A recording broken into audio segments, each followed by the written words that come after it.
అడుక్కి అడుగు కలిపినప్పుడు మాత్రమే ఎదుగుదల సాధ్యమవుతుంది. టీవీ9 ఒక వినమ్రతతో తన పని తను చేసుకుపోతుంది. వాస్తవంగా గతంలో లేనంత దూకుడు అంటే గతంలో ఉన్నంత దూకుడు ఇప్పుడు లేదు. తటస్థ మీడియాగా తన పాత్ర పోషిస్తోంది. దానికి తోడు కీలకమైనటువంటి అడుగులు వేస్తుంది. అందులో ప్రధానమైనటువంటి కాన్సెప్ట్ ఏంటంటే జర్మనీ అంటే నరేంద్ర మోడీతో ఇప్పటికి ఇది 3వ మీటింగ్ అనుకుంటా టీవీ9 ప్రోగ్రామ్స్కి నరేంద్ర మోడీ గెస్ట్గా. నరేంద్ర మోడీ ఏ దేశాలకు వెళ్తున్నారో చూసి అక్కడ ఇన్వెస్టర్ సమ్మిట్ ఏర్పడింది. జర్మనీలో నరేంద్ర మోడీ టూర్ని బేస్ చేసుకుని జర్మనీలో టీవీ9 ఇన్వెస్టర్స్ మీటింగ్ అంటే ఒక ప్రాంతీయ ఛానల్, ఒకప్పుడు ఓన్లీ తెలుగు, తర్వాత వివిధ భాషలకు విస్తరించింది.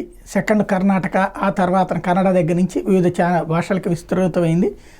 జాతీయ ఛానల్ కూడా నడుపుతోంది.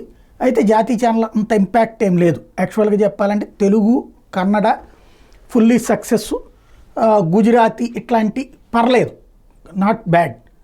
అదే సందర్భంలో జాతీయ ఛానల్ అంత పెద్దగా పాపులర్ అయితే కాలేదు. ఈ 2 తెలుగు ఛానళ్ళ viewership, Telugu channel Kannada channel viewership అది బాగా హైలైట్ చేస్తుంది.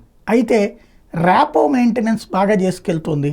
అందుకని ఏకంగా టీవీ9 జర్మనీలో పెట్టినటువంటి మీటింగ్కి నరేంద్ర మోడీ గెస్ట్ అన్నట్టు క్రమంగా ఒక చక్కటి అంటే నేషనల్ స్థాయి ఫిగర్గా టీవీ9 ఇప్పటిదాకా ఏ రిపబ్లిక్లో లేకపోతే టైమ్స్ నౌలో లాంటి స్టేజీలో మన తెలుగు రాష్ట్రంలో పుట్టి ఆంధ్రప్రదేశ్లో పుట్టి ఎదిగినటువంటి ఛానల్ ఆ స్థాయిలో చేస్తుండటం అభినందనీయం.